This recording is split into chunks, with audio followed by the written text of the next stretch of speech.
Hello, and welcome to Thinking Out Loud. I'm your co-host, Nathan Rittenhouse. And I'm your co-host, Cameron McAllister. And today we want to address a question very well written. And so actually, I'm going to read the email as it is written to us. And this has to do with colonization and indigenous rights. And reparations will come up in this as well. And I have kind of 5 things I'd like to say that I think can help us think through this Christianly by the end.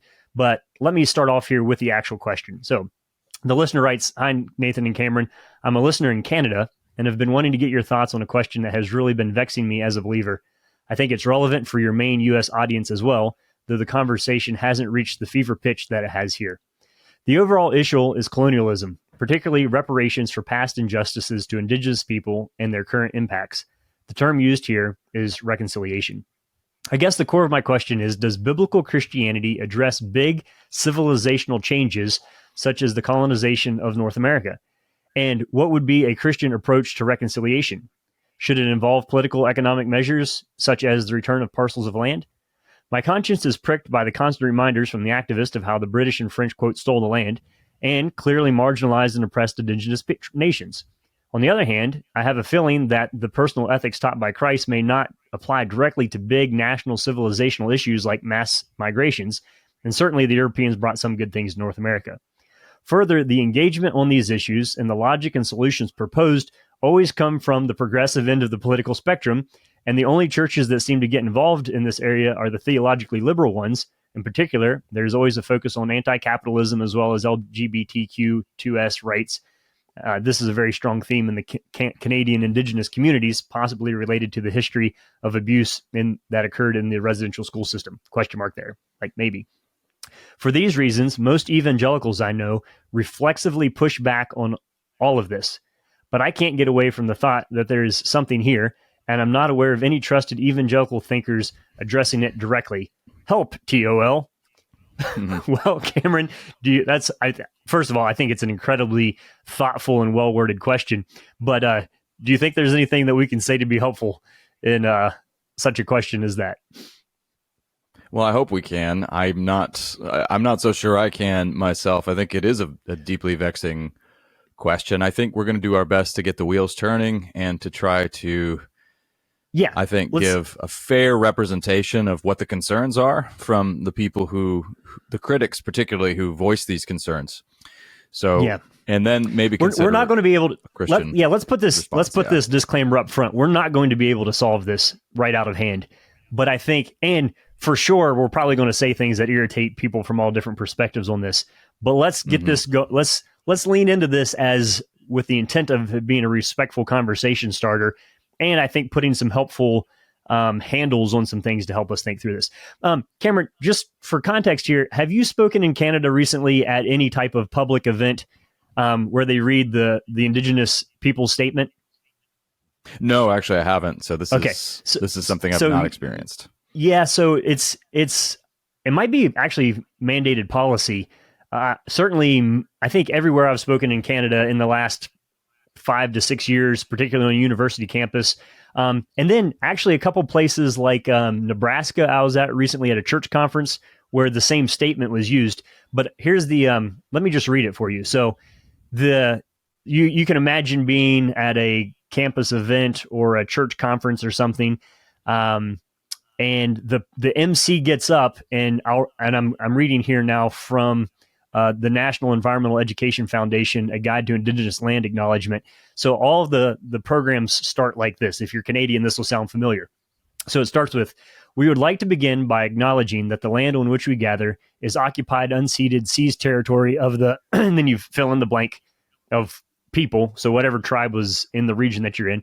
"I would like to begin by acknowledging that we are in the blank, the ancestral and unceded territory of the blank people." And so you would insert the tribe or the nation of that historically had or most recently lived on that land as a nation. And so that's the context there, where most public events now begin with that statement of acknowledgement. So if you're listening to this as a U.S. listener or somebody from some other part of the world, when the listener said something about maybe in your part of the world it hasn't quite reached the pitch fever or the fevered pitch that it has elsewhere. It's that kind of thing. If you could imagine going to a school basketball game or something like that, and that was the statement that was read, acknowledging the past. Yeah, it's kind of an interesting. I don't know, Cameron. What would your thoughts be if you were sitting in an audience at a public event and that was the opening, that was the way things were started, regardless of what the event was? Well, you can't help but feel conflicted if that's a consistent message that you hear. Yeah, it's troubling, and it's also a relatively recent development. I'm curious, Nathan, though, why is it? I think that Christian. Well, I think he's right in what he's saying. Obviously, he's describing life in Canada, but I personally know plenty of Christians who are hesitant to wade into these waters as well. Why that hesitancy? I know you've got some thoughts around these issues, but what is it that's stopping us from talking about it? Is it because we don't really have a clear scriptural precedent for talking about some of these civilizational issues? Yeah. So actually, I think it's a all right. So let me take a long running start at this. So I've been reading through Kings in my personal morning readings, the Book of Kings in the Bible, First and Second Kings, and the Book of Kings reads like this: and they went and wiped out these cities and burned everything down, and then repopulated with their people. And then they took 1/10 of their population and resettled in this. And then the Assyrians came and captured the residents of Israel and hauled them off to here. And then Israel attacked this place and ripped open the pregnant women and then resettled the towns with this. And most of history has zero moral qualms with one person. And I'm just using that as an example. Pick any other tribe, civilization, nation. I think we've talked about this in previous podcasts, that it wasn't called colonialism. It was called winning. Most of history doesn't give a rip. That's how this functioned. Napoleon didn't care about how the people in Italy felt about him showing up. That's not. This is not the way that history has worked. So I think that the reason, to get around to your question, that the reason that Christians feel conflicted about some of these things is the fact that suddenly humanity has an interest in the well-being of other people who are other than them is a deeply Christian concept. But we also, at the same time that we're separating our Christian ethics and our treatment of other people, we're also not embracing an Old Testament ethic of warfare. And since we do have, and this is where the question is asked in a genius way, Jesus says, my kingdom is not of this world. There's this stepping back in a sense that Christianity is not structured as a political organization, entity, or political system or government template for how to run a country. And so I think Christians get uncomfortable here because we simultaneously have the moral foundations about caring for the other, and at the same time don't have the political apparatus for looking at what the practical steps are for even sorting something like this out. So we have to zoom back off into maybe what some would consider to be more esoteric or ethereal concepts of developed ethics around how to respond. And that ambiguity leaves us in this sense of like, well, obviously we care about injustice, but we don't know what to do about it in this case, because caring about it has produced a new set of questions in our time. I'm not articulating that very well, but part of that, does that make sense at all, to say that we care so much, but we recognize the limitations of what it means to do reconciliation from a government structured resolution, that we just kind of, without much thought, you just kind of sit there with the awkwardness of it. So I think, the question I posed to you, how do you feel when somebody just awkward, and like, it's super depressing too, because like, we would like to acknowledge a problem that nobody can solve and everybody should feel bad about. Now, let's go on to the topic for tonight. It's it's like let's shoot a hole in the bottom of our canoe at the beginning of this conversation. Now enjoy the hockey game. Yeah. I don't know. Does any of that meandering make sense of the complexity of the ball of wax there? Well, let me try to list out some of what I hear you saying here, Nathan. So on the one hand, we look at history, ancient history in particular. You're looking at the Book of Kings, and it's clear that there's a bit of an anachronistic reading happening when we now try to interpret some of those historical dynamics of civilizational battles of, people, we attack these people, displace them, take over, completely supplant them, and then and vice versa, to try to read all of that now through 21st century lenses is a little bit curious. So hang on, wait. That is a factor. So I would say, let's not say it's 21st century lenses. Let's say it's human lenses, because this still is a key part of how much of the world works. Right. Yes. That's fair. So it's a Western. And this is what makes it weird. Yes. Sorry. So you're right, and right. People kind of still think part of what terms. Makes it. This is why it's a ball of wax, as you said. So yeah. So let's say contemporary sort of Western sensibilities or lenses, which have been thoroughly shaped by Christianity as well, which you brought up as well. So on the one hand, there's a reinterpretation of history taking place. On the other hand, I think some people note that there's a disingenuous aspect to this as well, because on the one hand, we're not happy to hear about the displacement of native peoples and tribes, the slaughter of those people. These are horrendous events, of course. But on the other hand, if pressed to say which kind of civilization do you think is superior, many people, even if they wouldn't, right. So why don't we park there for a second? Well, because you just stepped on it, because you said which civilization is superior. I did. You stepped on the landmine right there, because you're doing cultural comparison, which is the big no-no. It's the big no-no, but everybody, even when they make the argument against cultural comparison, ironically, and Nathan, I think you just pointed this out, they're doing so usually using Western tools, usually tools that were thoroughly influenced by a Christian heritage as well. And I mean, the good intentions there have to do with the way we look at every person now as valuable. That's a gift from Christianity. Yes. But yeah, let's back up. Bracket that for a second. So yes. So here's did you ever play King of the Hill? Like you have a big pile of dirt or wood chips or something, and one person runs up on top, and everybody tries to knock them off, and you're the person trying to get on top of the pile. I preferred the show, but the game's fine too. Get a big pile of wood chips and put a bunch of kids around it and see what happens. This is how human nature is reflected. But let's think a little bit about the argument here, which is that my rights, which is a whole, how we feel about rights language. My rights to the land are based on I was here first, and it's sacred to me. Okay. Mm-hmm. So this is, so you talk about First Nations, First Peoples, and sacred lands. I don't think it's oversimplifying to say that that's the core of the argument there. We were here first, and it's sacred to us. Let's recognize that that's a type of a claim that fits in the same category as you were here first, and it's sacred to you, but I'm bigger than you, so it's mine. Sure. Or I have more money than you, so it's mine.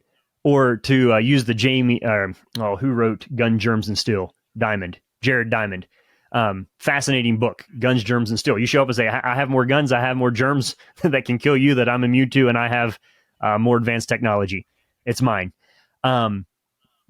Where you ground the claim of ownership that doesn't make it subjective just based on your perspective is wild, because even the concept of a sacred land articulated by a secular people has some internal weirdness to it of like, okay, so the government of Canada as a secular entity is going to preserve the sacred claim that somebody, or the rights that somebody claims to have to something because of their religious belief about the history of that,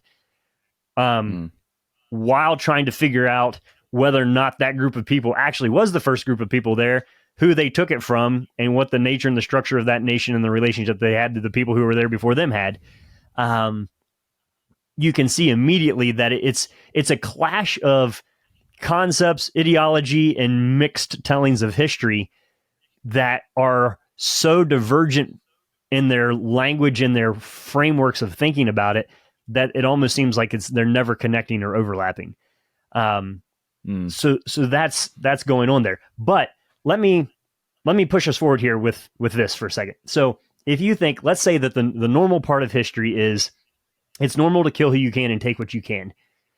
And so you have clashing cultures either through invasions or through immigrations. So one is a hostile takeover, and one is you succeed by repopulating. And this gets interesting in the whole, like, how should a First Nation or a group of natives think about immigration, for example? What does it mean to be a people and then have a bunch of other ideas come into the space that you previously occupied? And you can get, like, there's some rabbit trails if you want to run and think down the path even now as you think about the contentious nature of immigration in the United States. Just swap the people and personalities around there and then think about it. So think about maybe not North Americans thinking about South Americans, thinking about Native Americans, thinking about Europeans. Invasion, immigration, how it all works out. What I'm trying to do here is broaden it out, Cameron, away from this specific case to look at some general principles that then give us some guidelines to reapply back to the specific cases. So in my mind, I think history is on the side of saying that chaos is normal, that this kill what you can, take what you can, rape, pillage, plunder, run off with, and steal the squash of your neighbor if you can get away with it. It's hard not to read history and see that that isn't normal. So here comes the question then, and this is why I appreciate the question that came in and the way it did. Does the Bible, does biblical Christianity have anything to say to us on this? And so here I want to lean into a couple things that the question in the back of my mind is a history of cycles of chaos. What would it take to break those cycles? Okay, so okay. Let me just start throwing some stuff out there here, and then you comment on it. And again, these are just starting points for conversation in the minds of everybody who's listening along with us. The first one is this. I think the first thing that you embrace as a Christian on this is that the earth is the Lord's and everything in it. So land ownership and land being sacred is predicated. This is where it gets tricky, because these are all divine concepts all throughout history of my God is bigger and stronger than yours, and my God gave this to me. Therefore, get out of here, which is exactly how the Old Testament works. Is when God sent the Israelites into Canaan, he said, it's not because you're special, but because they're wicked, and I'm going to purify the place. And when and if you sin, I'm going to yank you out in the exact same way. And what all the prophets say, go read 2 Kings 17. The reason that Israel went into exile and got kicked out of the land was because they failed to keep the commandments of God. It is an inherently theologically, divinely orchestrated movement.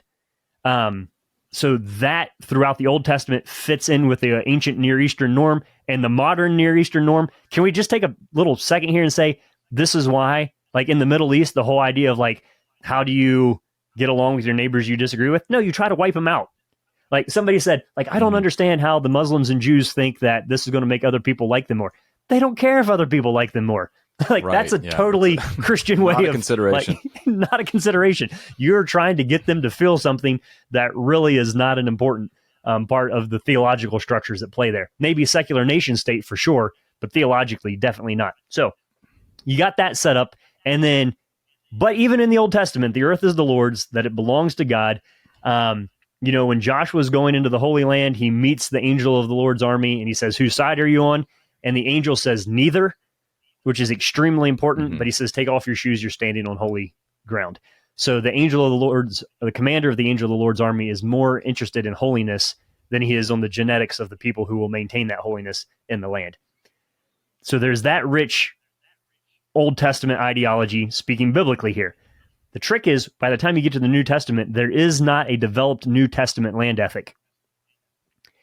And this is other than that you should be willing to give up whatever you have whenever it's called of you. So you have to be willing to give up your land for the sake of the kingdom. So that is all true, and I 100% believe it. But that quickly shows you how Jesus's references to the land are, foxes have holes, birds have nests, but the Son of Man has no place to lay his head. Whoever is unwilling to give up, fields and lands and family for my sake is not worthy of me. Okay, that is a theological high calling to pursue righteousness in the kingdom of God. but does not work well for developing a nation state when you're calling everybody within it to be willing to give up their land because that is the least important thing, according to Jesus, in the kingdom of God. Not the least important thing, but it does not. Holding a piece of land is of minimal value for Christians. Let me say that again. Holding on to or guarding a piece or the concept of a sacred piece of land does not exist in Christianity. Am I overstating that, Cameron, or can you think of a New Testament example that would prove me wrong there, or something in the teaching of Jesus that would put a high degree of sanctity on land, and you have to cling to it by all means possible? I mean, I think we can point to those old habits of mind in the disciples who were very concerned about Roman occupation. Okay, and so Jesus's steady answers that explode their categories on that front. Yeah, but I mean, so Jesus holds it all as very temporary. The disciples, like you're saying, look at these huge stones, and he's like, everyone will be thrown down. Well, there is not a New Testament. Okay, go ahead. Sorry. Yeah. Well, the word temporary here is really important to what you're saying. So you're putting together a theological framework for looking at really land ownership, but also nation building and civilization. But you're looking at it from an eternal perspective. Okay, and this is something let me just clarify before you go on here. I'm saying this is an eternal perspective, and the earth is the Lord's eternally. And then there are temporal elements of in temporary ways in which humans are supposed to hold on to it. So that's where you get the temporary and the eternal in conflict here. Sorry, go ahead. No, but we've talked about this before when we talked about Carl Trueman's recent article about making sure that we hold on to, or really not hold on to, but focus on Christ's transcendence as well. Mm-hmm. And if we don't do that, our minds tend to be completely taken over by immediate concerns. And so in this case, we need to recognize the fact that the world is God's, the world is the Lord's, absolutely. But this world is also passing away. You use the word temporal. This is not our permanent home. And the urgency behind many of these conversations coming from the left has to do often, not that everybody there are people on the left who are believers, but from the really progressive elements at least, which tend to be skeptical and atheist, the assumption is that no, the world is ours for better or for worse, and we have to it's all that we have. All of this. It's all that we have. This life is all that we have. This planet is all that we have. A lot of the ecological concerns you can hear echoed in that sentiment as well. We've got to fix it. We have to fix it now, and we need real solutions. One of the items of concern here as well, Nathan, and this is a different issue, I'll just put it out here so that we can, because I'd love to hear your thoughts on this as well. But many, many steps have actually been taken, particularly with regard to native peoples. In the United States, for instance, and I assume this is the same in Canada, there have been reparations that have taken place. There are scholarships available. Now, not all of them. They are certainly a mixed bag. I think most people would say that in Native American reservations here in the United States have been a disaster overall. But nevertheless, there have been some. Yeah, I've never met anybody who's like, "Oh, that was a good idea." That was a great idea, right? But there have been some concerted efforts with large quantities of government money. How would you even put a price tag on this? Okay, this is something that comes up. It's a big philosophical question that has to do with a lot of any kind of reparations talk. But all right, so you're jumping a little bit ahead of the list I had in my mind, but let's pause here and follow this up. Let's jump into the category of murder for a second. And you've heard me say this numerous times. So Cameron, you kill me, you get 20 years in prison, whatever. I don't know. So you say, well, justice was served. No, it wasn't. Like, we use justice as if it's like, how is 20 years of you in prison the moral equivalent of the value of my life? Mm-hmm. That's ridiculous to think that that's justice. Mm-hmm. And so what we run into is we struggle mightily to, from a secular government or from a human perspective, we don't know how to punish the infringement of things that God has divinely declared to be sacred. And so if you cross a sacred boundary, the government doesn't have any recourse for providing proper justice in response to the violation of somebody else's life. Nathan, So may I give a you get historic raped and you get $1 example million. Like that's not even, that doesn't even make sense. Mhm. Like, and I'm not saying that there shouldn't Here, be Nathan. punishment, that there shouldn't be ways that you push back against brokenness. I'm just saying the categories that we use the word justice in are ludicrous. Well, think about, Germany paid reparations to Israel because of the Holocaust. Nobody in their right frame of mind would say, aha, well, now justice has been served. Yep, that's been paid for. Yeah, a death count in excess of 6 million Jewish people. Well, they did pay reparations, so that's done. Okay, well, we don't have to worry about that anymore. No, yeah, right. So that's a great just example. to illustrate the arbitrary nature of some of our measures of earthly justice, which are necessary, but these are the best that we can muster sometimes. And yes, and I want to get to this, that this does not mean that we we just throw up our hands in the air and let God all sort it out. But before we move on from the earth is the Lord's thing and the idea of God caring about the holiness of the people within the earth, let's remember that the story of the New Testament is that God wipes the entire earth clean and repopulates it with the righteous. Mm-hmm. That's how the Bible ends, is that the land is repopulated with the people of God, which brings us all the way back to what the original intent was, the beginning of Genesis. So that framework is there, and the righteousness, as Christians, we obviously say is righteousness. That's divine judgment. Yeah. The framework of divine judgment and of the righteous inheriting the earth, that is language right out of Jesus's mouth. But, and here's if you don't hear anything else from this podcast, but this is the massive ethical distinction between the Old and the New Testament, is that in the Old Testament, God did ask nations, strap on your swords and go sort out the immorality in the town next door. By the time you get to the New Testament, that is all gone. It's not that God doesn't care. It's just God is the one who does the doing on that. Vengeance is mine. I will repay, says the Lord. Submit to your governing authorities. The whole kit and caboodle of the New Testament is that God is the one who does that type of action in restoring justice, and God is the one who grants righteousness to those who trust and believe in him. So we have to just recognize that the character and nature of God does not change throughout history, but what he asks of people since the time of Jesus fundamentally does, because he himself promises to be the one who is who is just and the one who justifies. And that now, why would that be? Real quickly, everything. And of course, why would that be? Well, because in the New Testament, Jesus comes, and one of the ways he represents himself is he is the fulfillment of God's law. And what he does, that's part of. Now, we can't spell out the precise mechanics of everything that took place on the cross. I'm grateful for systematic theology and doctrine, but there are deeply mysterious elements here. But through this act of self-sacrifice, divine justice takes place, and it doesn't take place at the expense of mercy, which is absolutely remarkable. But we are also awaiting the return of Christ, our King, to judge the quick and the dead, to use some of the language of the creeds. Mm-hmm. But the justice initiative, as Nathan said so well, is now thoroughly in God's hands. No longer do his people act on his behalf as his mouthpiece or as his sword, so to speak, which does take place in the Old Testament. That is not the case now. Helpful book on this, by the way, is, we've mentioned it before, is Exclusion and Embrace by Miroslav Volf.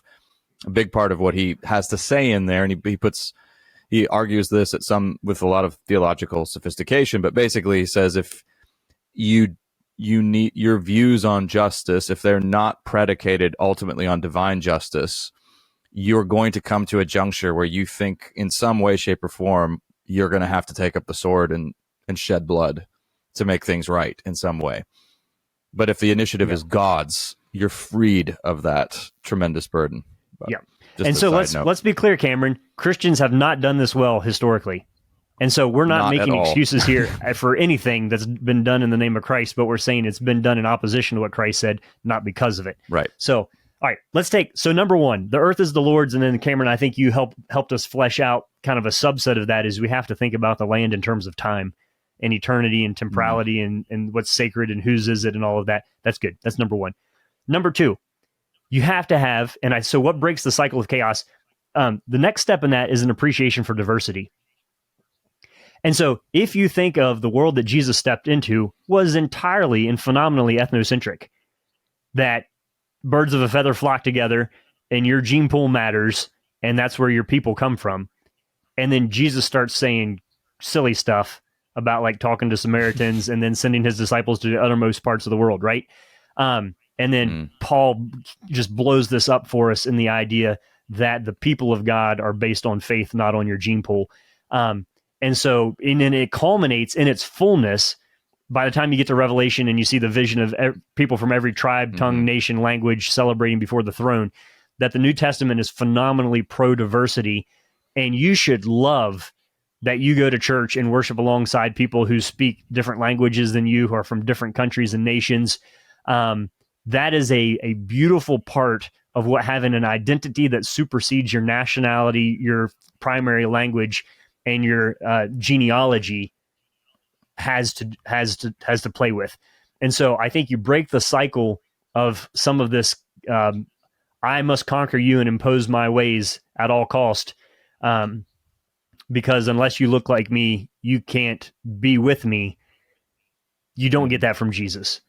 And so I would put number 2 in there is to break the cycle of violence and chaos and cultural slaughter, is that an appreciation for diversity that is rooted in the character of who God is has to be a fundamental part of who we are as Christians. What do you think of my number 2? I think of Pentecost, which I think is one of the beautiful scriptural examples of this, because when you hear diversity these days, I think a lot of people begin to immediately go to, well, yeah, but we have some irreconcilable differences. The diversity is actually a tremendous liability. People with the coexist bumper stickers are not in touch with reality. They don't know that, in fact, what Muslims, devout Muslims believe is totally incompatible with card-carrying Democrats or with Christians. Hindus. But what I love about this example of Pentecost is these people are hearing the unifying message of the salvation offered by Christ, but they're hearing that message each in his or her own language. So you have both unity and diversity on display in Pentecost. And Pentecost is the way Luke, presents that story of, Peter's great sermon it's also, he's Luke. He's just a phenomenal writer. It's very artfully put together, and it's also functioning. It really happens. This is a real event, but it's functioning in symbolic terms as well as a picture of the unity and diversity offered by Christ alone, who brings every nation, tribe, and tongue together. I think it's a beautiful picture that illustrates that. Let me jump in here on this, because I think this is important, Cameron. If you're interested in the conversation about reconciliation and reparations as it has to do with race in the U.S., 2 books I would recommend, both by Wendell Berry. The first one is The Hidden Wound, and the second is The Need to Be Whole. And what he points at is that the inability to reconcile and have a common identity with diversity harms everybody involved. And we're, I think, culturally at a moment where we're on the border of worshiping diversity as long as it maintains separate from us. So that's where the reservation concept comes from, right? We want your culture to remain, but we're going to put you over here in the corner. That is not the biblical vision for humanity. And I recognize there's maybe I sounded oversimplistic when I said about the reservation system. That's a massively complex and nuanced one, but it is interesting that it was not an attempt to integrate, and because it was so the separation of diversity in its own location was out of racism, fear, and hatred, not out of an honoring of a people or celebrating the diversity and the gifts and skills and unique talents and features that they could bring into the collective understanding of humanity. So there's a sense in which that maintaining diversity as distinct and other than does not speak into the Pentecost ideal that Christ is bringing. And I think Wendell Berry pulls that out when he talks about the harm that is done in some of the ways that we talk about race relations between white and black Americans, for sure. So let's leave that one out there. So the first one is the earth is the Lord's. We got to think about it in terms of time. The second one is you have to appreciate diversity. And then the third one is we're not we're not saying that all diversity is good. Like Cameron said, there are irreconcilable differences between cultures. But here comes another odd Christian feature that breaks the cycle, is when we talk about, what's the term when you're afraid of the other or the outsider, right? Xenophobia, right? Xenos is other. If for those of you who do your devotions in Greek, you'll recognize that Jesus says, I was the outcast, I was the other, I was the xenos, and you invited me in. Jesus used the xenos as a description of himself, as the stranger, the outsider, the foreigner, the alien, and you invited me in. So Jesus says he was the xenos. He was the other. And so xenophobia doesn't work within Christianity. Even if you disagree and you see the conflicting core of the differences of the culture, you still have to have a fundamental respect for and care for the other. So I would put number 3 is you have to care about the other even if you disagree with him. That would be another way of breaking the cycle of chaos and violence, is to say, even if I fundamentally disagree with the core tenets of what it is that you're propagating, that does not give me the right to wipe you out, et cetera, et cetera. And so I see in Jesus a call to honor the other, and in Jesus' case, be willing to die for his enemies. That has to be a fundamental shift in the midst of this, for sure. So I see that as a core biblical principle that speaks into how do we think about some of this. What am I missing there on number 3 is that you have to have a concern for the other as a Christian, and that is a fundamental part of breaking the cycles of abuse and violence. I think you've basically gotten it, Nathan. I mean, the traditional, well, not traditional, that's not the way I want to say it. We're hardwired in many ways to see the other as a threat. And so we have to be liberated from that mindset. And Christ is the one who will do that. But the way he does that is we have to, there are a couple of key assumptions that guide us as Christians. We love because he first loved us. And then, I mean, we need to work to, this is the frustrating thing to me, Cameron, is when you say that, it is so true and it sounds so pat, because we've almost reduced the gospel into something that is a cute little set of sound bites. But we're talking about like real serious abuse and trauma and global geopolitical historical elements that Christ is speaking into here. And so I'm not saying you're doing that at all. I just want to bring people up to speed on the complexity and the seriousness of what Jesus is saying here, and the practical applications that it does speak to this kind of thing. All right. Well, we love because he first loved us, but also we need to work to train to internalize these truths. This is part of what the spiritual disciplines are geared toward. But also, I think of Paul's language in Romans, where he says, while we were still sinners, while we were enemies of Christ. So that's us as the other. Yep. He loved us. That's Ephesians 2. You are by nature objects of wrath. Correct. So when we recognize that we have been forgiven all, and that we occupy that place in the first place, and it's more than just intellectual recognition. This is where it sounds pat to me too, Nathan. Where we lay these sort of claims out, and they're part of our devotions, they're part of our theological textbooks. But it's one thing to have those assumptions. It's, intellectual assumptions. It's another thing to actually to live this out. This is why, by the way, when the rubber meets the road for us as Christians in our polarized times, where we're predisposed and where we have such a negative precedent from the media to absolutely come out all guns blazing, so to speak, against our, cultural opponents, the repugnant cultural other, we need to search our hearts. I'm not saying we're pushovers. I'm not saying we don't have firm stances. Of course not. Sure. I'm not saying we compromise. But the notion that if you were to extend charity to your political opponent, if you see that as compromise, there's a serious problem. That is absolutely wrong. And we have to work to overcome that. If you can't talk about President Joe Biden, for instance, without in some way villainizing him or mocking him as stupid, inept, using all of this insulting language, or stick the other guy in there, that's a real problem. Yeah, both ways. Yeah, or same. Yeah, if we're going to talk about the other, if we're going to talk about the other guy, we get all angry about former President Donald Trump, who may be our president again. This, of course, this works both ways, and I'm an equal opportunity offender here. I think so, but so there are things like you can evaluate, you can speak truth, but you can't slander. Like that's the trick. Absolutely. Yes. So you can't, you can see shortcomings and foibles, but the Look, tone and the motive for I'm what not you saying do you it can't. is Yeah.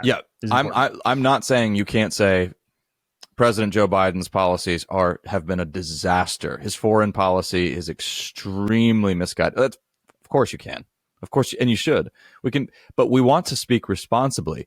I mean, as a side note, we talk about our cultural decline and how, our discourse is just really has gotten very debased and how public trust is eroding. Well, I don't know, go back all the way to the "Let's Go Brandon" slogan, where the way so many Christians embraced that and thought it was hilarious. Yeah, but that's a picture once again of precipitous cultural decline in which we are participants now. We don't want to pollute public speech, especially about the commander in chief, no matter how much you may oppose his presidency. And that's fine if you do, but you still part of our, civilization and part of our, basic polity involves, we will not talk about our leaders in these terms. It's not helpful to anybody. It's not like civilization requires ourselves. Civilized behavior, Cameron. How dare you? Well, that's about what I'm saying. Yes. So I mean, okay, and I hear a lot of people. Yeah. Anyway, we could go on about that. But I'm saying that this is a Christian feature. This is my number 3. You have to have a legitimate concern and care for the other, and that's not normal. But that's something. The question was, how does biblical Christianity give us a perspective in this? And so we care because it's kingdom of God normal. It's not world normal, right? There you go. There's a good phrase. All right, number 4. Here's my number 4. Is that Jesus cares about economic justice. You can't get away. You can't read, and I can hear people gasping right now. No, Nathan must be a liberal. No, I've read the New Testament multiple times. Jesus cares about how you use your money, how you treat the poor, how you treat the down and out. It's just there. In fact, it's probably one of the Jesus probably talks about economic justice more than he does sexual ethics. Let me read you a little story, Cameron. Just and listen to the popcorn exploding in your mind as you hear this. Okay, let's talk about Zacchaeus for a second. Right? Zacchaeus, tax collector. You remember the whole story. He runs ahead, climbs up in a sycamore tree. You sang the song as a little kid. Zacchaeus said to the Lord, "Look, Lord, here now I give half of my possessions to the poor, and if I have cheated anybody out of anything, I will pay back 4 times the amount." Okay, that's interesting. Here's the crazy sentence. Do you remember what Jesus says? Jesus said to him, "Today salvation has come to this house."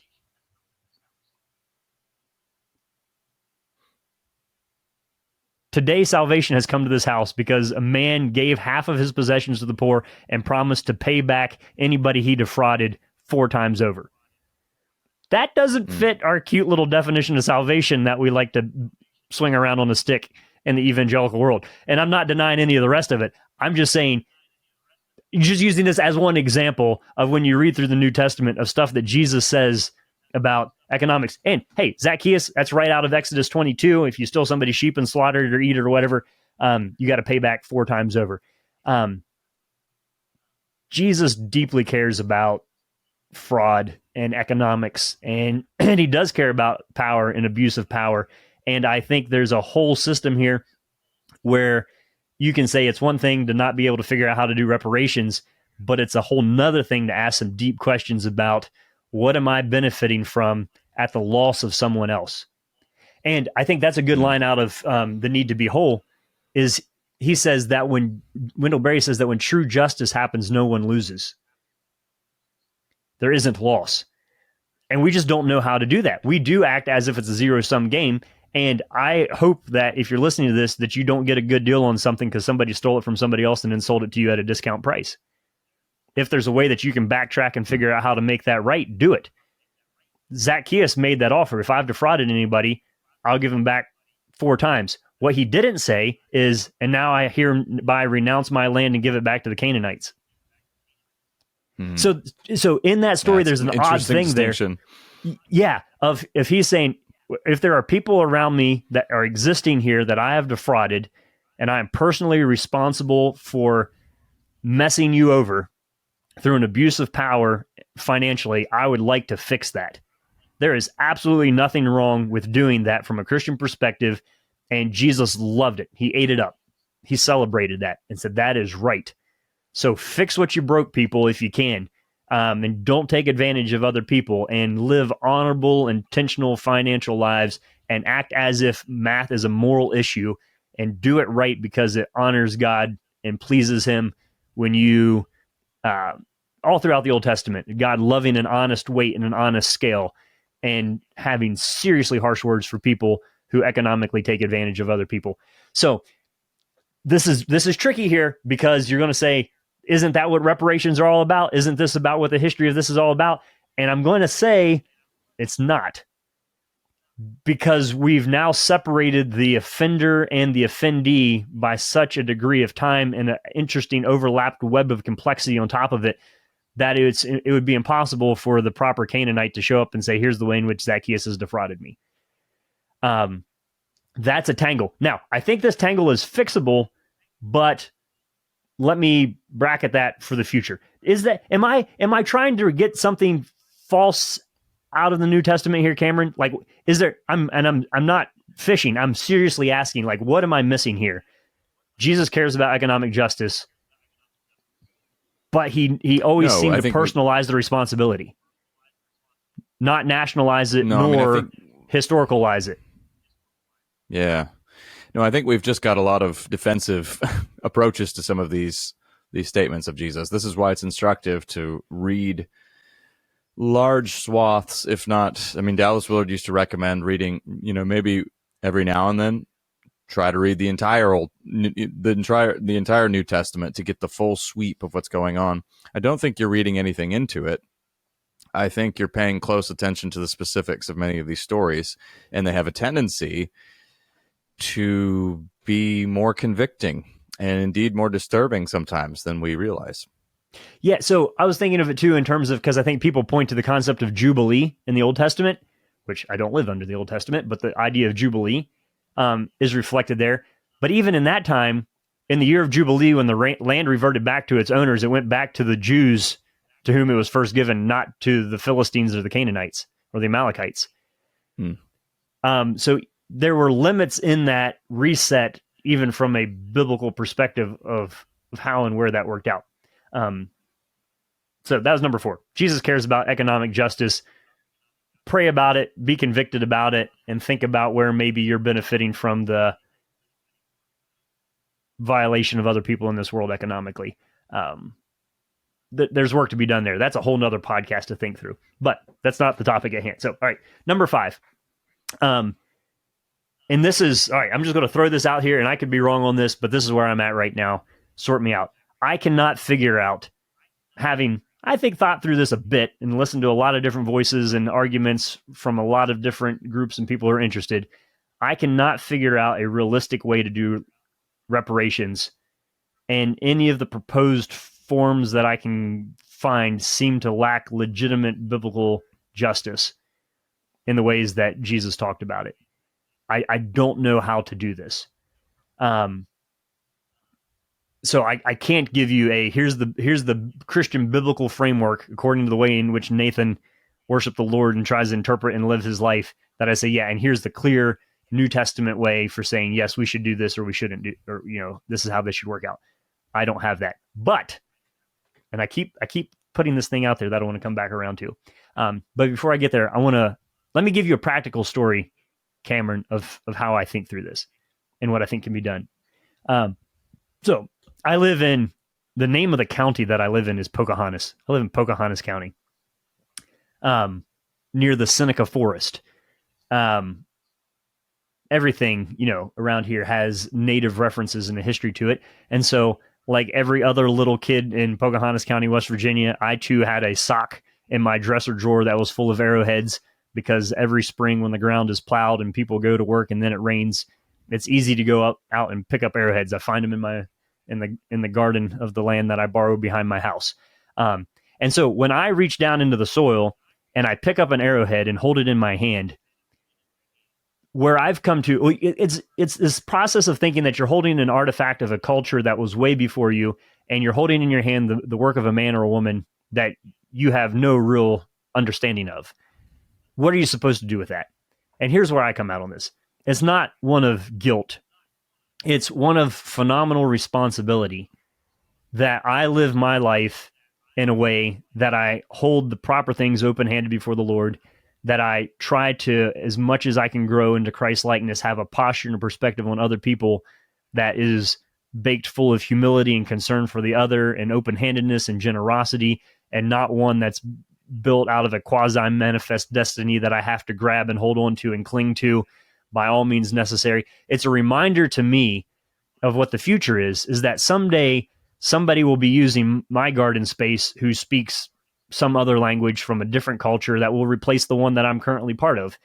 And so I see myself as living as a manifestation of, as an attempted manifestation of Christ's love in the time and the place and the moment in which I live. And I can't change the past.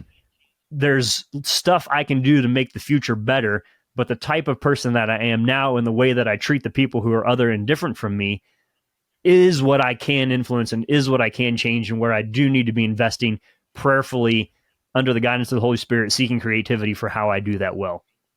And so when I look at those who have gone before me and I think about those who come after me, those are helpful, thoughtful, and I think can be appreciated to the degree that they help me live now well. And it's very possible that God will ask different Christian people to respond in different ways. Maybe it is giving half of all that you have. Maybe it is giving back 4 times what you've defrauded. But I don't know that there's, in some way, people could say it sounds like you're dodging the heart of the question here. And I'm saying I don't think I am. It's just the only productive alternative that I see. That seeks the beauty of diversity, that cares for the other, that recognizes that all of this is the Lord's and that it's temporally in our hands, and that Christ's kingdom is not of this world, and that I advocate for the right thing to happen as much as I possibly can see how to do it, and then recognize that I'm human at the end of that. It's not giving up. It's just putting my energy into the categories where I think something can actually be done. Is that evasive, or is that just the limitations of being human? Man, I think it's the responsible way, I believe, to look at this discussion.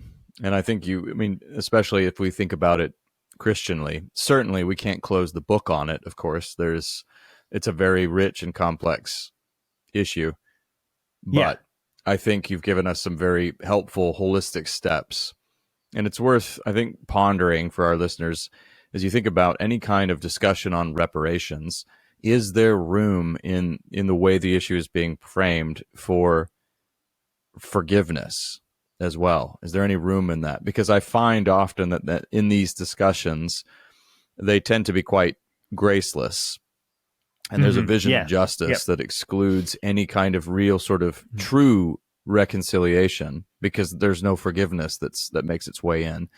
And let's not forget, Cameron, that forgiveness move forward. Forgiveness does sometimes include the transfer of goods. If you're at the altar and you're convicted, leave your gift on the altar and go reconcile. Or in the Old Testament, you owe this person this for killing their ox. Like, forgiveness looks like fixing it. So when Cameron's saying forgiveness here, illustrates that as well. You've alluded to that, and it's very clear. Yeah, that's part of it. Here's the optimistic part of this, Cameron, if I may, as we bring this to a close. Here's where I'm optimistic about this. If you look at the parable of the wheat and the tares, the weeds and the wheat, and God says there's good and evil maturing together, and they can't be separated out without destroying each other. And it says at the end of all things, then God will send his angels, and they will separate the wheat from the weeds. And when you look at Revelation 19, we use the word hallelujah sometimes in worship. The word hallelujah only appears 4 times in the New Testament. They're all in Revelation 19, and they are all in reference to God being able to fix and restore justice where humans couldn't do it. You look at even like in Matthew 14, I'm quoting out of Isaiah, is it Matthew 14 or 12? I can't come. Where he's saying, in him the nations will put their hope, talking about Jesus, and he will lead justice to victory. And so what is celebrated about God's ability at the end is to properly separate out and untangle and sort everything that humans can't take apart. This like complex Gordian knot that we can't figure out how to, our evil has metastasized back in upon itself in a way that we don't know how to take out the evil without destroying the foundations of who we are. And as I was thinking about God's ability to separate out the good and the evil from the complex mess we've made, all of a sudden the imagery of creation came back into my mind, where God creates by separating the day from the night and the light from the dark and the land from the water. And it's all acts of God's separation and proper separation into their real categories to be dealt with that we see as beauty. And I think in the end of all things, when we have to give an account for everything, when we stand before God, even every word that we've spoken, God's ability to separate, again, sheep and the goats, Matthew, God separates it out and can clearly distinguish the nuances for judgment, for justice to be validated, and for genuine reparation, I think, genuine reconciliation, the genuine fixingness of the brokenness of the earth is something that we should be deeply longing for and looking forward to.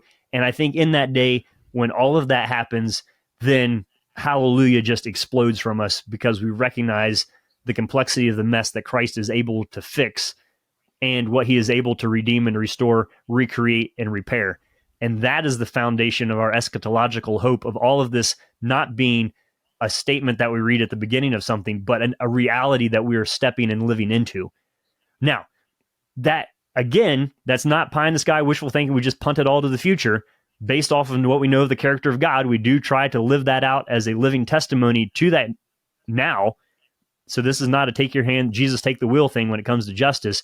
It's just saying it will happen. And the hope that we have that it will happen gives us the framework and the paradigm, and Christ gives us the living embodied example of how to begin to try to live that out and actualize that out in every category of our lives, not just as it relates to indigenous people or people from different races or other places, but even in our own homes and neighborhoods. There's a lot of opportunity for conviction here. There's a lot of opportunity for good growth. There's a lot of opportunity for reconciliation, and there's a lot of good reason to have hope.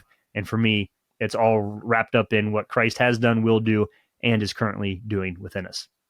Again, this is not a complete master's thesis on any of this. It's just trying to put some gentle boundaries in place as we look at this from a biblically Christian perspective to say, what is it that we're actually seeking? What are our motivations for doing this? And how does what God is doing in the world give us guidance as we lean into it? I hope this has been helpful. Hope it stimulates a lot of good thinking, pushback, questions, conversations, and growth in your own life.